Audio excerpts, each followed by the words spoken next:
इब्रानियों की पुस्तक 13 अध्याय 17 पद। अपने अगुओं की आज्ञा मानो और उनके अधीन रहो, क्योंकि वे उनके समान तुम्हारे प्राणों के लिए जागते रहते हैं, जिन्हें लेखा देना पड़ेगा। वे यह काम आनंद से करें, ना कि ठंडी सांस लेकर, क्योंकि इस दशा में तुम्हें कुछ लाभ नहीं। ध्यान से सुनिए, हालेलुया। तो परमेश्वर का वचन क्या कहता है? अपने अगुओं की आज्ञा को मानो और उसके अधीन रहो। पहली बात क्या कहता है? आज्ञा को क्या करना है? मानना है। और दूसरा क्या करना है? उसके यही तो मुश्किल है। आज्ञा मान नहीं सकते, अधीन में रह नहीं सकते। और जब तक आज्ञा नहीं मानेंगे और जब तक अधीन में नहीं रहेंगे, मैं सच कहता हूँ, आप आत्मिक जीवन में आगे नहीं बढ़ सकते। क्योंकि जो अगुआ होता है, जो स्पिरिचुअल फादर होता है, जो आत्मिक पिता होता है, आत्मिक माता होता है, वो जो है हर एक विश्वासी के पीछे में मेहनत करता है। और क्या मेहनत करता है? आगे नीचे लिखा है, क्या करता है वो? क्योंकि वे उनके समान हमारे प्राणों की रक्षा के लिए जागते रहते हैं। प्राणों की रक्षा के लिए। देखिए, हमें आपके अन्य चीजों से हमको लालच नहीं है। मैं सच बताऊं, हमारी जो लालसा है वो आपके प्राण के लिए है, आपके आत्मा के लिए है, कि आप नाश न हो, परंतु आप अनंत जीवन को प्राप्त करो। आपकी आत्मा के उद्धार के निमित्त वही है हमारी लालसा। क्योंकि जब हम स्वर्ग में परमेश्वर के पास जाएंगे तो बोलेंगे, देख मेरे प्रभु, तूने जो मुझे जीवन दिया था, मैंने कई आत्माओं को तेरे पास लेकर के। यही हमारी संपत्ति है, यही हमारी पूंजी है। हालेलुया।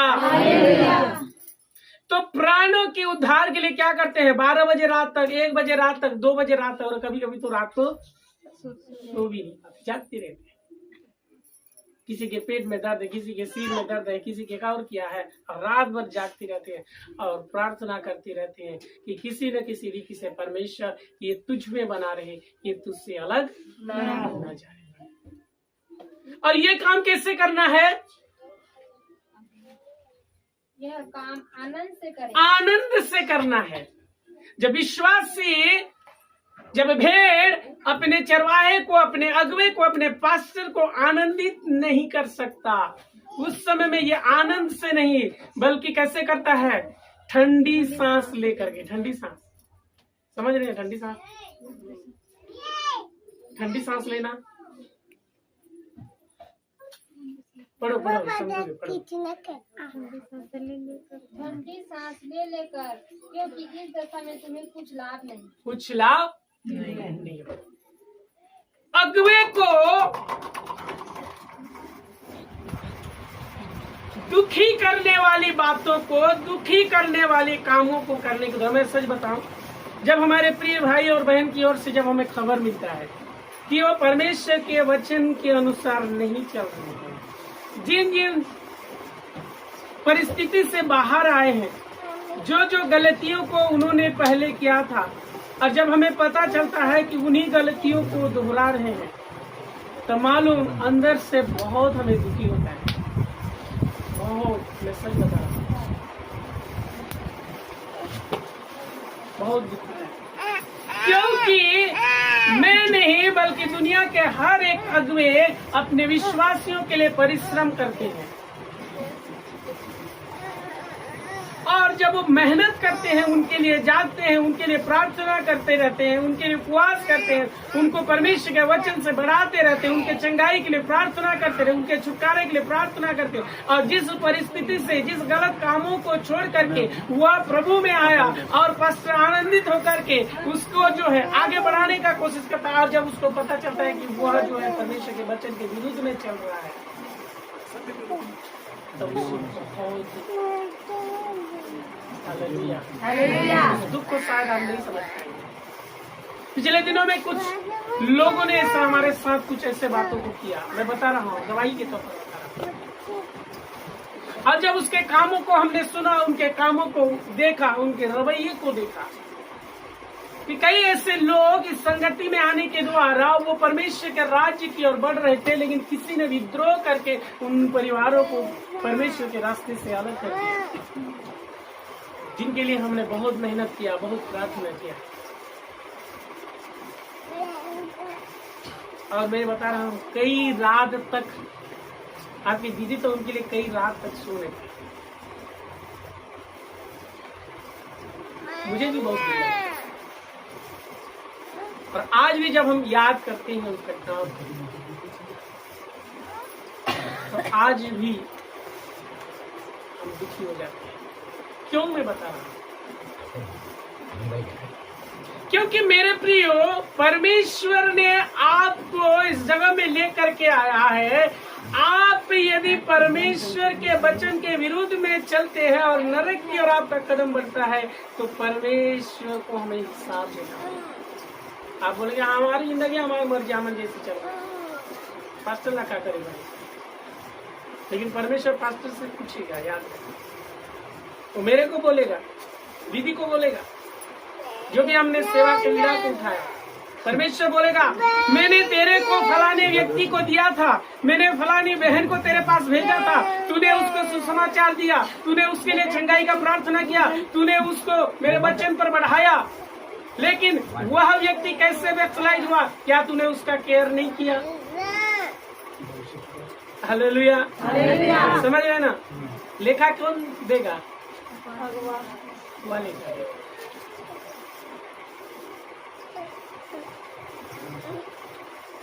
तो मैं जैसे बता रहा हूँ, कई दिन तक रोते रहे और प्रार्थना करते रहे ताकि वो पीछे, अभी भी आपके दीदी उनको याद करते हैं।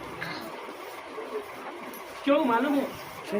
क्योंकि जब भी कभी, ध्यान सुनिए, इधर उधर मत हुई, जब भी कभी कोई भी भाई या कोई भी बहन आता है तो हम उसे सच्चे दिल से गले लगा लेते हैं, उनको प्यार दिखाते हैं, प्रभु का प्यार दिखाते हैं, उनके लिए चंगाई के लिए प्रार्थना करते हैं, छुटकारे के लिए प्रार्थना करते हैं, और उनके साथ हम इतना घुल मिल जाते हैं, इतना उनको प्यार दिखाते हैं, और जब वो हमें छोड़ करके चले जाते हैं, पता नहीं उनको दुख लगता है, लेकिन हमें दुख, क्योंकि हम उनको साथ लेकर के स्वर्ग के राज्य की ओर लेकर के आने। और इस परिस्थिति में कुछ लोगों का क्या होता है, मेरा काम बन गया, अब इस झुंड से मेरा कोई लेना देना नहीं है, ये सोच करके वो चले जाते और उनको याद करते।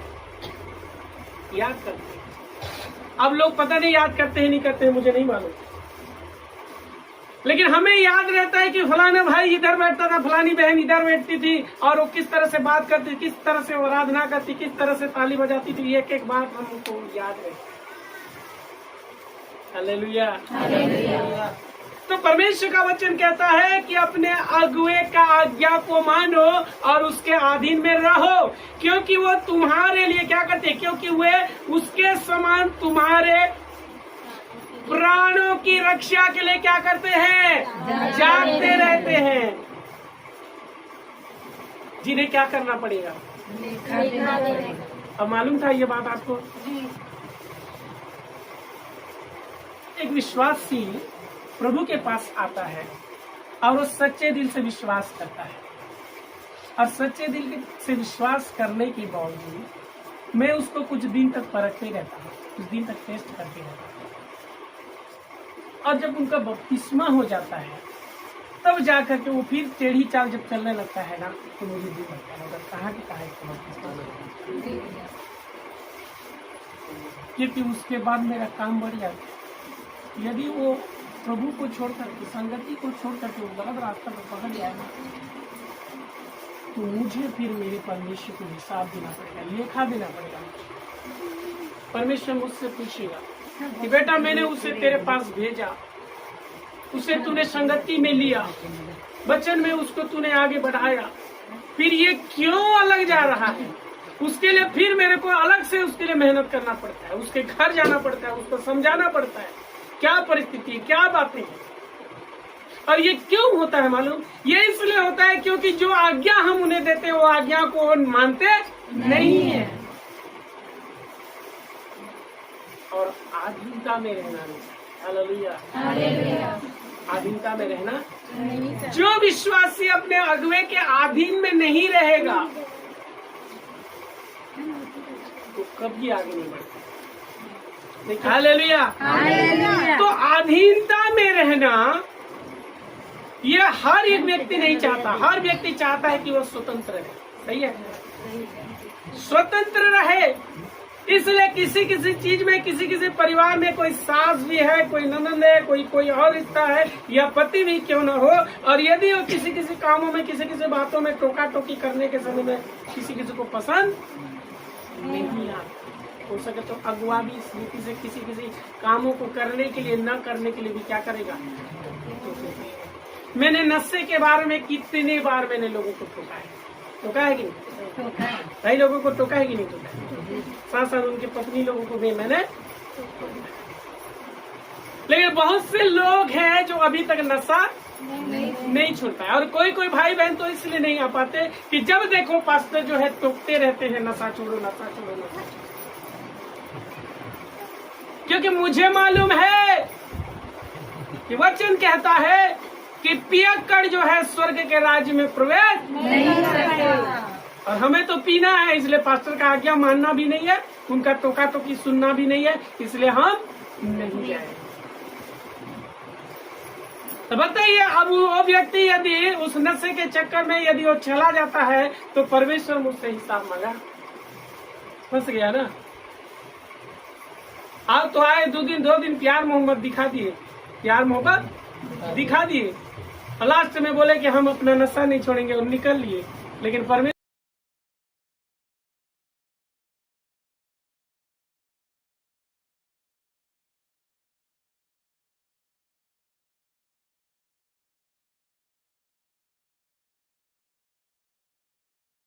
ठंडा सांस ले लेकर के करना नहीं है, बल्कि कैसे करना है मुझे।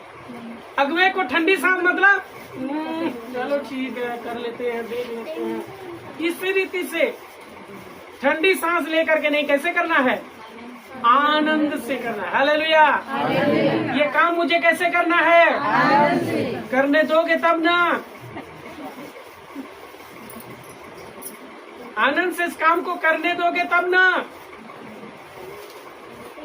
जब चरवाहे झुंड को लेकर के जाता है और उसी समय 2 मेढ़ा का आपस में लड़ाई हो गया, अब झुंड आगे बढ़ेगा? बढ़ेगा क्या? वो 2 लोगों के सींग लड़ाने के चक्कर में पूरे झुंड को जो है क्या करना पड़ेगा, संभालना पड़ेगा। हालेलुया। समझ रहे हैं ना। तो कलीसिया में कई ऐसी एक्टिविटी होता है, मतभेद होता है, मनमुटाव होता है, एक दूसरे के साथ कई ऐसे बातें होता है। और जो है मेरे प्रियो, कलीसिया में बहुत सारे ऐसी फूट की बातें भी आ जाता है। लेकिन मैं आपको बताने के लिए चाहता हूँ, हर एक को एक करना और हर एक को साथ लेकर के चलना। क्योंकि हम किसी एक परिवार या किसी एक विश्वासी या किसी एक भाई या बहन के लिए नहीं है, बल्कि हमारी दृष्टि हर एक के ऊपर, पूरे झुंड के ऊपर है। और हमें मालूम है कि कौन सा विश्वासी अभी अभी पैदा हुआ है और उसको दूध चाहिए, और कौन सा विश्वासी बढ़ रहा है उसे हरी हरी पत्ते चाहिए। और हमें मालूम है कि कौन से विश्वासी को जो है भोजन चाहिए। हालेलुया। इसी रीति से मैं कई बार जो है ऐसे वचनों को देने के लिए चाहता हूँ, लेकिन परमेश्वर की आत्मा बोलता है नहीं, अभी इनको दूध पिला। क्योंकि पिछले सोमवार को जो सिखाए थे, अभी मैं उसको पूछूं तो ये सोमवार को मालूम नहीं, तो मैं आगे नहीं बढ़ पाता, मैं फिर से दूध में वापस आ जाता। हालेलुया। मेरा इच्छा है मैं आपको चिकन मटन मैंने बड़ा जो है वचन को दूं, अभिषेक, सामर्थ, भरपूरी की बात को मैं बताऊं। शांति आनंद के बारे में उस समय बोले थे सोमवार। बड़ा चिकन खिलाने के लिए चाहते हैं। हालेलुया। लेकिन अपने व्यवहार के द्वारा, अपनी जानकारी के द्वारा आप इस बात को दिखा देते हो कि पास्टर जी हमें अभी चिकन की जरूरत नहीं है, हमें अभी भी क्या चाहिए। हालेलुया। हालेलुया। मैं आगे बढ़ने के लिए चाहता हूँ, जल्दी से थोड़ा सा आगे बढ़े।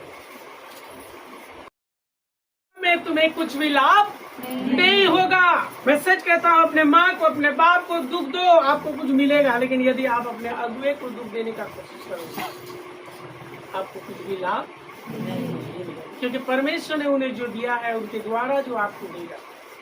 अब मैं आपको बताऊं, परमेश्वर के उस परमेश्वरत्व, परमेश्वर के राज्य और परमेश्वर के शिक्षा, परमेश्वर के सामर्थ्य और सब कुछ को उसने एक अगुवे के द्वारा से होकर के जो है मेरे प्रियो बताता है। Hallelujah, hallelujah. तो बिना अगुवे के कैसे जानेंगे? जानेंगे नहीं जान सकते। अब वो बाइबल मिल जाएगा, ठीक है, आप बाइबल पढ़ लेंगे, ठीक है, बाइबल पढ़ लेंगे, लेकिन उस बाइबल का जो है आप कई तरह से अर्थ निकालेंगे, कई तरह से अर्थ निकालेंगे। आपको गीत भी मिलेगा, उस गीत को भी आप जो है कई तरह से गाएंगे। लेकिन एक अगुआ होता है जो बाइबल का आपको सही रीति से उसको विश्लेषण करता है, सही रीति से वो परिभाषित करता है और सही रीति से शिक्षा। जल्दी बढ़ेंगे, ठीक है। हमें गाना भी सिखाया हमारा गाना गाना भी सिखाया। हम गाना गाने भी नहीं जानते, हम प्रार्थना करना भी नहीं जानते।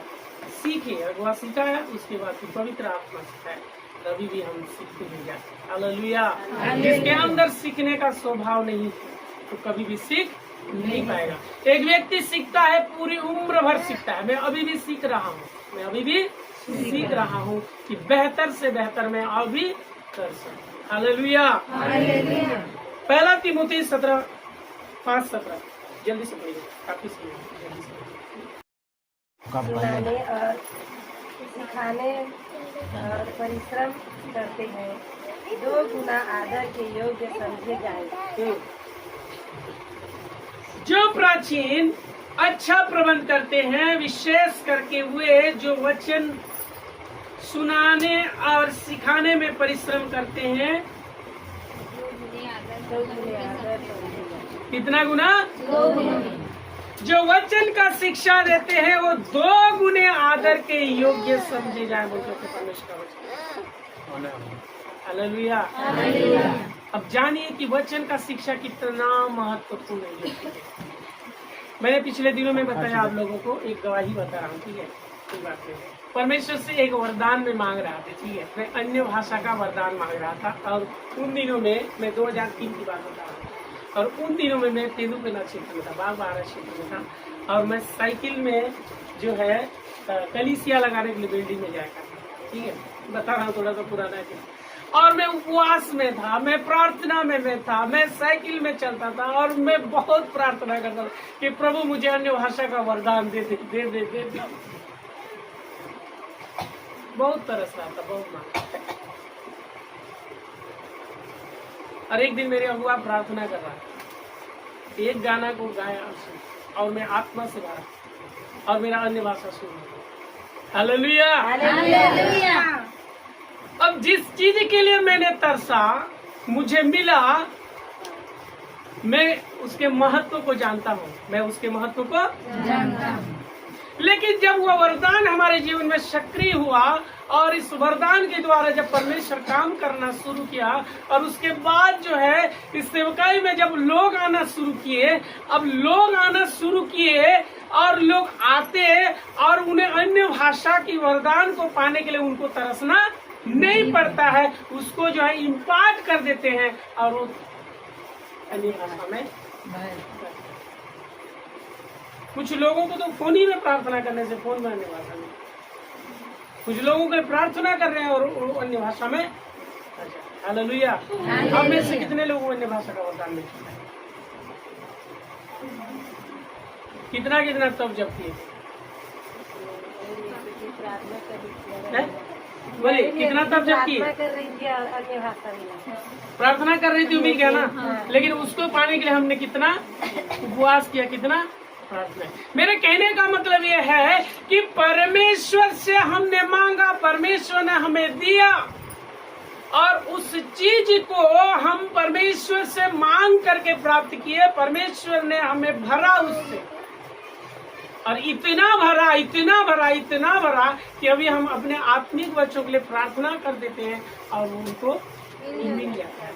इसीलिए पौलुस बोलता है कि मैं तेरे पास जाने के लिए चाहता हूँ कि मैं तुझे कुछ वरदानों को दूं, मैं तेरे ऊपर हाथों को रखूं, बोल करके तिमुथी को पत्र लिखा है। हालेलुया। तो आत्मिक अगुआ, अभिषिक्त अगुआ जब अपने विश्वासियों के ऊपर हाथ रखता है उसको बोलते हैं इम्पार्टेशन।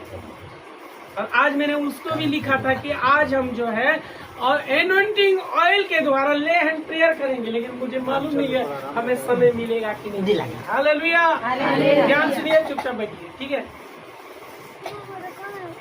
अभिषिक्त तेल के द्वारा, हाथों के द्वारा हम प्रार्थना करेंगे बोलते, ताकि आज बहुत से लोगों को एनोइंटिंग ऑयल के द्वारा ले हैंड प्रेयर करें, ताकि लोग आत्मा से भरे, भाषाओं से भरे, वरदानों से भरे। क्योंकि परमेश्वर ने, मैंने केवल एक गवाही दिया, कई ऐसे वरदानों से हमें भरा, और वो वरदान जो है वो हमारे जीवन के द्वारा बहता है। क्योंकि परमेश्वर ने जब एक व्यक्ति को भरता है, एक अगुए को भरता है, तो वह जो है उछलता है और अन्य लोगों को बहता है।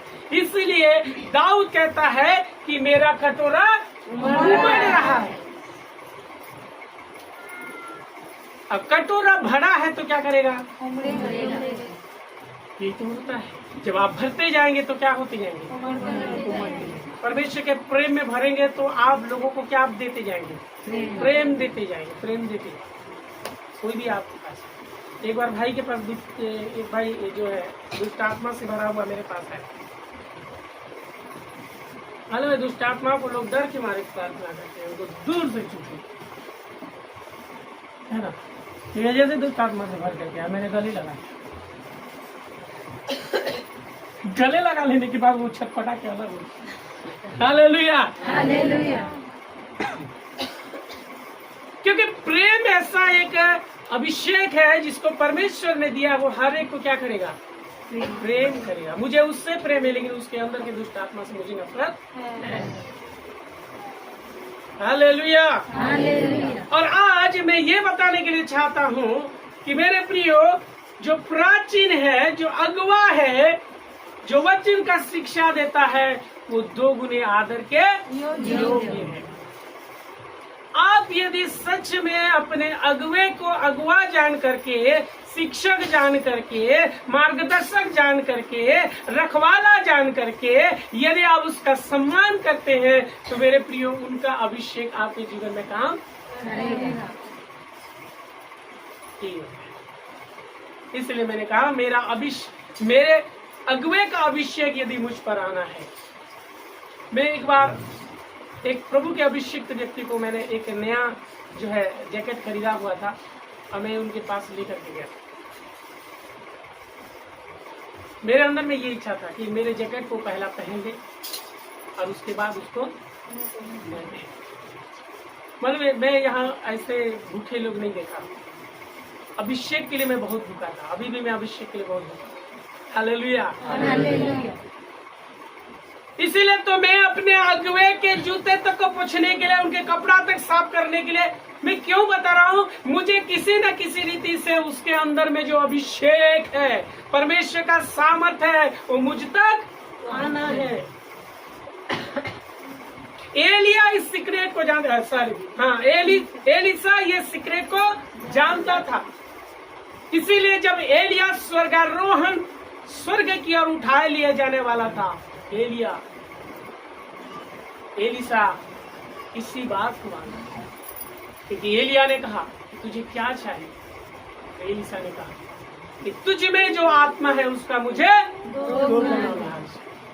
और हम उसके जीवन में देखते हैं कि एलिया जितना चमत्कार किया, उसका 2 गुना चमत्कार एलिसा ने किया। हालेलुया। 1 तिमुथी 5:12 से लेकर के थोड़ा सा पढ़िए जल्दी से। जो तुम में परिश्रम करते हैं और प्रभु में तुम्हारे अगुए हैं और तुम्हें शिक्षा देते हैं, उनका सम्मान करें। देखिए, मैं यहाँ पर ये वचन को इसलिए नहीं पढ़वा रहा हूँ कि आप हमें सम्मान करो, ठीक है। हम सम्मान के वो नहीं है। मैं सच कहूँ, मैंने तो कई बार मेरे भाई बहनों को मैं मना कर चुका हूँ। बहुत से लोग पाँव छूते हैं आशीष लेने के, मैंने कई बार उनको मना किया और ये मुझे पसंद नहीं है। मैं बार बार ये मना करके इतना मत गिरना है तो प्रभु के सामने। लेकिन ठीक है, हमारे इधर के संस्कार के हिसाब से, संस्कृति के हिसाब से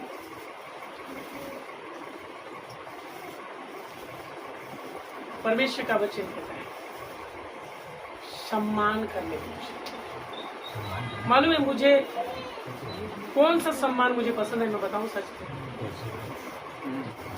यदि कोई विश्वासी भाई और बहन यदि वो परमेश्वर के वचन के अनुसार चलता है, ध्यान सुनिए, परमेश्वर के वचन के अनुसार चलता है और वचन के अनुसार चल करके कलीसियाई सेवकाई में अपने अगुवे के अधीन में होकर के वह कामों को करना शुरू करता है, यानी परमेश्वर के वचन के अनुसार जीवन जीना शुरू करता है। उसके जीवन के द्वारा, उसके परिवार के द्वारा वो सारी चीजें देखना शुरू होता है। मैं समझता हूँ कि उसने मेरा सम्मान किया। किस चीज का सम्मान किया? मैंने जो शिक्षाओं को दिया, ठीक है, क्या दिया? शिक्षा को दिया। मैंने जो उसके लिए परिश्रम किया, यही बात उसने अपने जीवन में लागू किया, ये सम्मान होता है। हालेलुया। सम्मान ये नहीं होता आपने हार डाल दिया, ठीक है, ये दुनिया के रीति पर सम्मान है। सम्मान ये नहीं है हार डाल दिया, ताली बजा दिया, गिफ्ट दे दिया, ये नहीं। मैं उसको मना नहीं कर रहा हूँ, लेकिन मेरे दिल को खुशी तब होता है जब एक विश्वासी परमेश्वर के वचन के अनुसार चलना।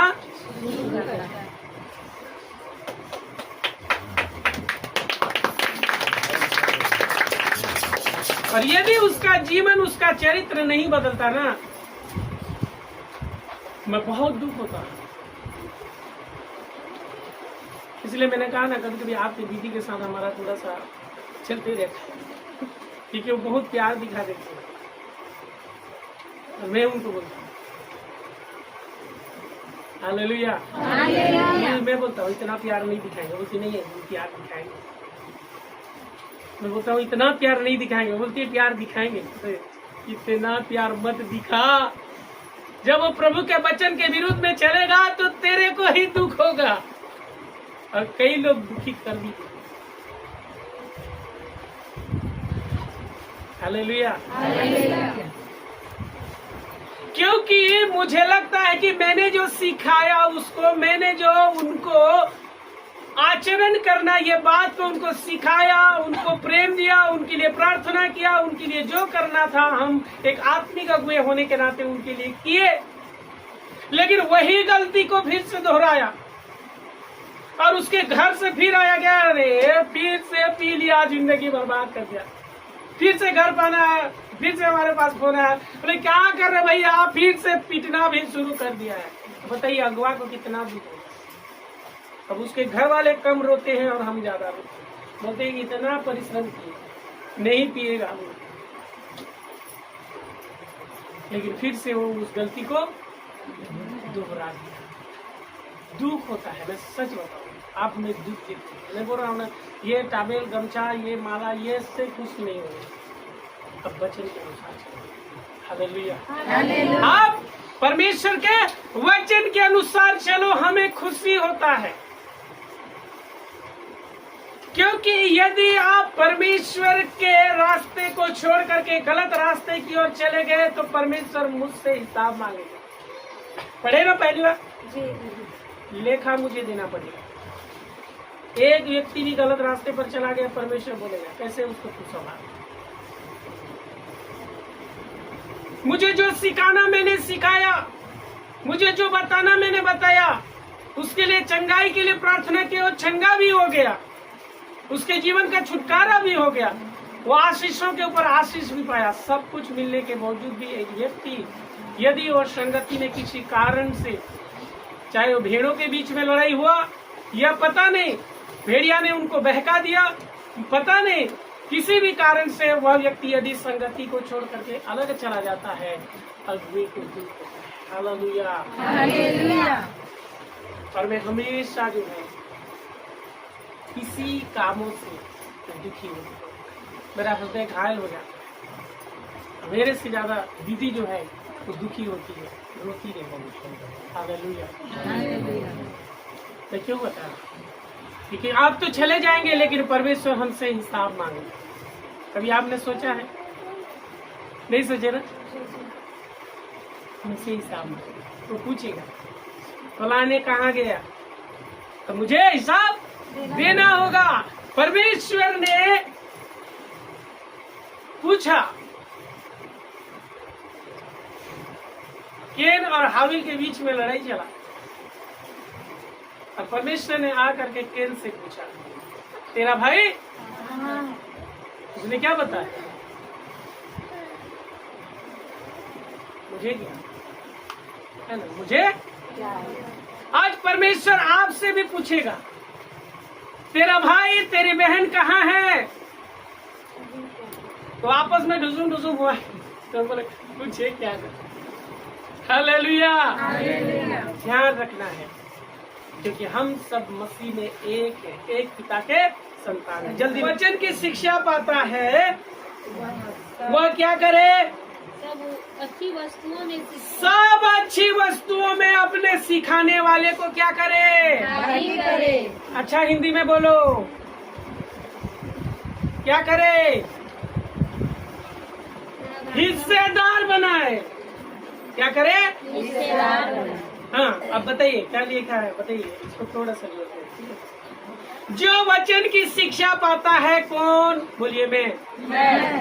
जो वचन की शिक्षा पाता है कौन? मैं। वह सब अच्छी वस्तुओं में, सब अच्छी वस्तुओं में, जो उसके पास अच्छी वस्तु है, ठीक है, खाने का, पहनने का, घर का, खेत का, हर एक चीजों का, सब अच्छी वस्तुओं में अपने सिखाने वाले को क्या कर दे? हिस्सेदार बना ले। हालेलुया। नहीं समझ पाए?